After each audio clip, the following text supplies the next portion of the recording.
Hello everybody, this is Eric Apricot. It's October 14th and 538 has just released their NBA predictions.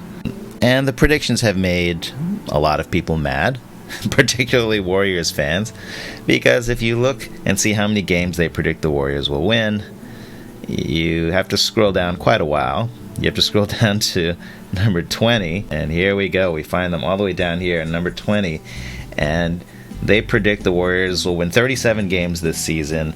They'll finish not only under 500, but they will probably miss the playoffs. This would be good for 11th in the West, and that gives them a 22% chance of making the playoffs. And of course, this is perhaps annoyed Dub Nation, because some people might say, wait a second, the Warriors won 39 games just last year, and they only played 72 games. How can they play 82 games and then only win 37 games? The team feels better, doesn't it? So I think it's fair to disagree with the projection, but I think it's interesting to dig into why 538 is so down on the Warriors. And along the way, it makes you think about your own ideas and assumptions about what's going to happen this season. So this is going to be a kind of micro season preview by way of me disagreeing with the 538 projection. Now, let's get to the meat of this. Why in the world is this number so low? You can see that the only things that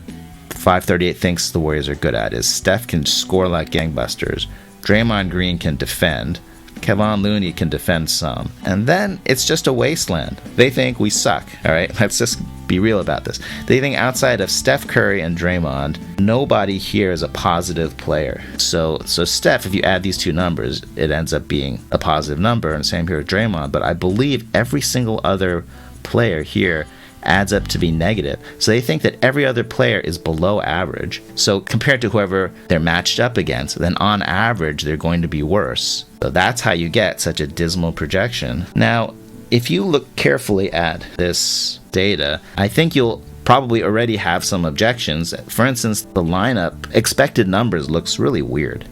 For instance, they've got Gary Payton, but there's a pretty good chance he's not even going to be on the roster, much less taking up 9 minutes per game. The exact same issue is true about Mulder here. He also might not be on the roster. I suspect he'll be on a two-way, but we don't know. And there are other things that just really stand out, like Nemanja, Bjelica, and Damion Lee getting 0 minutes. You could say, I just think your projections are trash, but I don't think that's very interesting, and the projection is not trash. This is a very good example of this kind of projection, and it has the limitations of this kind of projection. So for instance, this projection says you can take people's plus minus and just add them up, and that lineup synergy doesn't matter very much. And we know that lineup synergy does matter, but this model is saying, hey, it might matter, but it all kind of evens out in the end, and we just don't model that. So you could make that kind of fundamental critique of the model, which is fair, but I think it's interesting to dig into the model itself. Okay, I took my own shot at predicting the expected number of minutes for these players, and some people went up, some people went down. So the first thing I had to fix was the idea that Bjelica and Damion Lee were getting 0 playing time. I think that's never going to happen. So I expect D. Lee to get at least 12 minutes a game, if not more, as a good role player. And Bjelica, 15 is maybe a bit conservative. He seems to be really swinging in the offense. So unless he gets destroyed on defense, I expect to see him out there. I think he's really fitting it. Bumped up JTA's numbers a little bit. And another big one is Jordan Poole. They've got him here tied for the 9th most minutes. I think we all know that's not going to happen. Unless Poole goes into a tailspin, he is looking like he's going to be one of the more important people on this team. So I expect to see him up to at least 24 minutes a game. That would make him the 4th most minutes on the team. And Otto Porter Jr., I expect to see him a little bit more than at this 14-minute level. So that's the first thing. The second thing I did was I had to pick between Gary Payton 2 and Avery Bradley and Michael Mulder. I think people know I prefer Gary Payton the second, but I don't think he's going to get it. I think Avery Bradley's going to get the spot, and I think Michael Mulder will end up on a two-way. So I pretty much zeroed out GP2 and Mulder, and then Avery Bradley I put at 6 minutes. The other big change I made was to the young folks. So, for instance, let's look at James Wiseman. His number here, this minus 4.3 on offense, that is a catastrophe of a number. That's well below crap rookie level. That's at secret agent secretly sabotaging your team level. And if he's really at that level, there's no way they're going to play him 19 minutes a game. So I put him down at 10. And for those of you who think that number is pretty negative, I can see why they did that. It's because last year was really bad for Wiseman. He had some incredible plays, but he also dropped the ball every other play, and every third play he took really weird mid-range post-type shots, or otherwise gunked up the offense, or charges on fast breaks. So it was a growing time for him, and I still think he has the potential to be really good, but he's not really good right now. Oh yeah, he also has some kind of curse, like he just can never practice. So whenever it's time to practice, he gets injured. He got COVID last year during training camp, and then he missed a COVID test during the year. So it's just a curse. It's like final destination for practice. So the other young guys are here. We have Kuminga and Moody. I think they both have potential, but I think there's no way they're going to get 9 minutes a game. I just don't think they're ready, and so I just put them down to 2 minutes a game. So then after that, it was all a matter of making numbers work out. And you might say, hey, I can't believe this. Kevon Looney is so important. How could you reduce him from 20 to 15? There's only 240 minutes in a game across 5 players, right? So it's 48 times 5. And the numbers have to come from somewhere, so that's what I did. I think Bjelica is going to get playing time, and it's going to eat into Looney's time. And then Looney will be injured. So on average, that's not a bad minutes per game. Okay, so you might disagree with the exact expected numbers, and I will try to make available the spreadsheet, so if you really are interested, you can do your own rotation numbers and improve mine. But with these numbers changed, the number of projected wins went up. And so the first thing that happened is that the projected point differential per game went positive. So that's really good. At least now we're above average slightly. And so using one model, you get 41 wins, and using the Pythagorean approach, you get 43 wins. And 9th place is 42 wins in the 538 world. So that's better. So that would put them up to 10th, 9th, so they would be now in the play-in. And that's just by making the rotation numbers more realistic.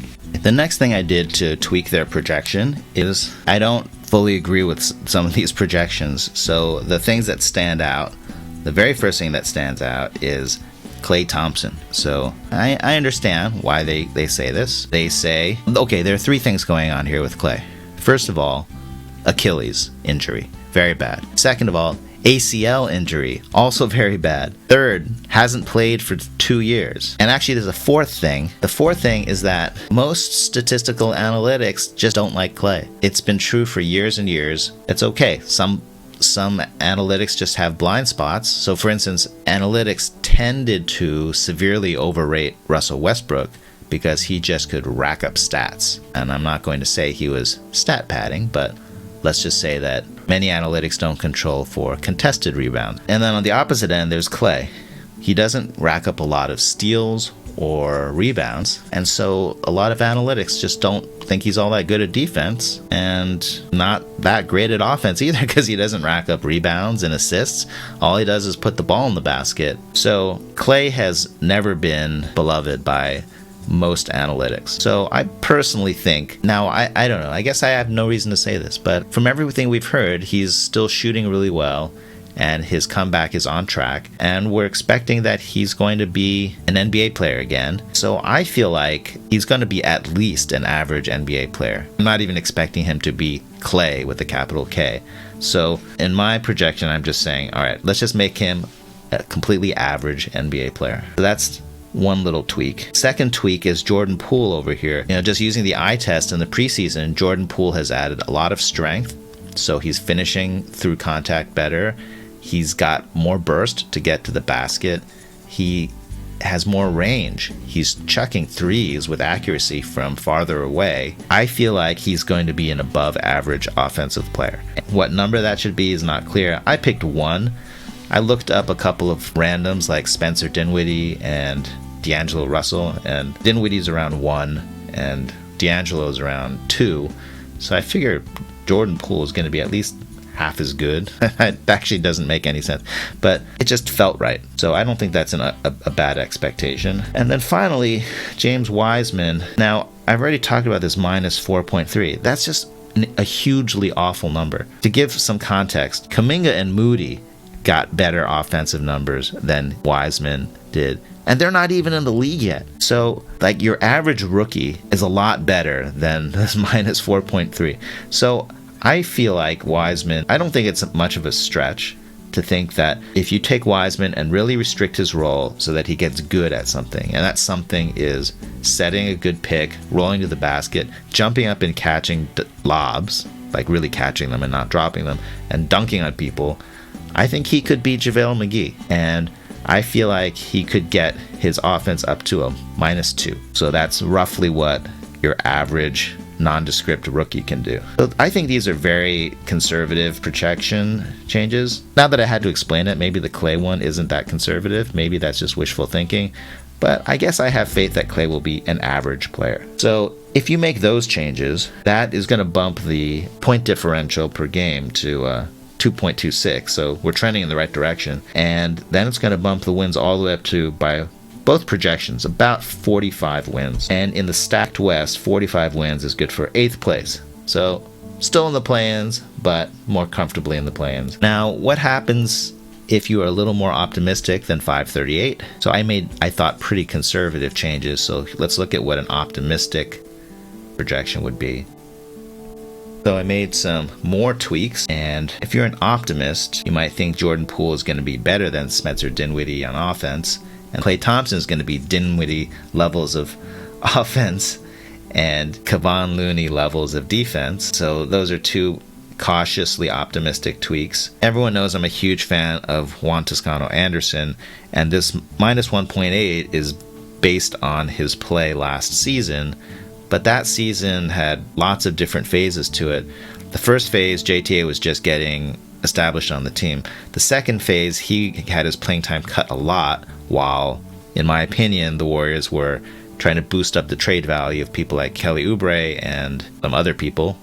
And so he had a big dip in his role and playing time, and he wasn't great during that phase. But then for the last run, Steve Kerr embraced our guy Juanito, and he found that being the glue guy worked for him, and he was good. So I feel like he can make a step up on offense and possibly become, if you look at his entire rating, a net average player. I don't know if he would be a net average player on every team, but I think on the Warriors it's just the perfect fit for him. So if you're a cautious optimist, then you've really boosted your point differential per game to 3.84, and that's good for, by this projection, 50 wins, and by the Pythagorean, I don't know why they're being a stick in the mud, 47 wins. But either way, it's a nice jump up, and that's such a big jump up that, in fact, this would put them in 4th place in the West, out of the play-in, and healthily in home court position. So that's a bit optimistic. And I will say that, in my personal opinion, something between these two projections is going to happen. Like things will happen that you don't expect. Some players will be better than you expect. Some players will be worse. But this feels right. I think the Warriors are going to end up in the upper half of the play-in. That's just my feeling. But maybe you're more optimistic than I am. I'm a little pessimistic. So I put in another level of optimism. The first change you can make, I don't know if you're just accepting this at face value, but Steph Curry at 6.6 and minus 1.1, that factors in a noticeable decline from 21-20. And it's natural because Steph Curry is 33 years old. He's definitely going to start declining. But you have to think about what happened last year. Last year, the team was not gelling, and they desperately needed Steph to carry. And so Steph was having to create all the time. And if he didn't score 30, if he didn't score 40, then the Warriors weren't winning. And so that's a lot of load, a lot of pressure. And now this season, it feels like the team is deeper. And it feels like the team is much more in tune with the motion offense. And I'm hoping it won't be such a struggle. We actually saw in the preseason that the offense created open shots for Steph. And that's the dream. So if you think that Steph can reproduce last year because the team's better, the system's better, but he's older, and that it's just going to be a wash. If you believe that, then you would have this projection. I just plugged in 538's numbers from Steph last year, and just by Steph being Steph again bumps him from it adds 2.5 wins to the team in this projection, and only macro 6 wins in that projection. So that's huge. And so if that really does happen, then 52 wins would be good for 3rd place in the West, and you'd be definitely one of the elite teams, and Steph would be in the MVP conversation for sure. And then let's see, one final level of optimism. Let's see, first I changed James Wiseman to only kind of sucking on offense. Then Otto Porter Jr., he's had so many injuries, his projection looks pretty bad, but he seems to be over the injuries. And so I looked up his numbers from when he wasn't so injured. This is his last really uninjured year, 1920, and 538 has these numbers for the plus minus. He was at 1.8, 0.4, so I just took half. I mean, this is not very scientific here, but the error bars on this kind of analysis are massive, so why not? So I said, all right, he's going to be half as positive as he was a couple years ago when he was not injured. And Andre Iguodala, I did a similar thing. I have no hope that his offense is ever going to come back, but if you look at last year, his defense was, I think, 1.2 positive, and so I put him at 0.6. And then Jordan Poole, I know he's still a young player, but I just can't believe that he's a below average NBA player right now. And I feel like if you're optimistic, then you feel like Jordan Poole is at least an average NBA player, and that's what this would mean, that he zeroes out as far as his effect on your net rating. Nemanja Bjelica, and again, he had a really crap last year. And to be honest, I don't completely know the story behind what happened last year, but just 2 years ago, he had a perfectly good year. And on offense, he was quite positive. And actually on defense, he was also quite positive. So that seems like a bit much to hope that he's going to be positive on defense. But on offense, I gave him half of what he had 2 years ago. He had been around a 2.0, so I just put him at 1. And then finally, Damion Lee, he rates out to be slightly negative on offense. I feel like Damion really depends on the system working. He is not a bad scramble player in the sense that, hey, the play is breaking down, Damion just go make something happen. But very few players are good at that kind of situation, so you certainly don't want to rely on him contributing in all scramble, all chaos situations.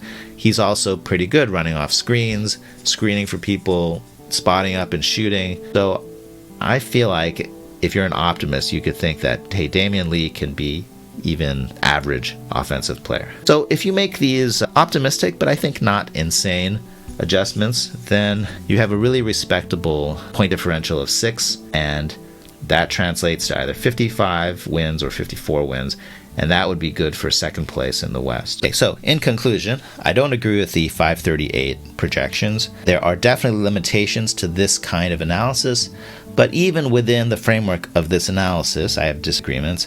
So the first thing you can do is fix the rotation minutes, which I took a stab at, and that already bumps the team up from out of the playoffs to the play-in. And then there are some, I think, conservative changes you should make to their projections, especially around Jordan Poole's growth, James Wiseman's better role, and that gets them up to 8th place. And then if you're very cautiously optimistic, then the difference between 8th and 4th in the West is pretty small. And so the projection bumps them all the way up to 4th from 8th. So I think that's the realistic range. I'm hoping them to be somewhere between 5th and 8th, but it doesn't take very many optimistic projections to also project that the Warriors are going to launch themselves into the top half of the West and to become a contender. Like, definitely a number of things would have to go, a number of people would have to stay healthy, and people would have to grow, but you're not asking for a miracle here. I hope you enjoyed this somewhat different video from me, and if you do, give it a like and a comment, and if you don't, please be nice to me. You can give me some constructive commentary in the comments, and we can't wait for the season to begin. See you all when the season begins.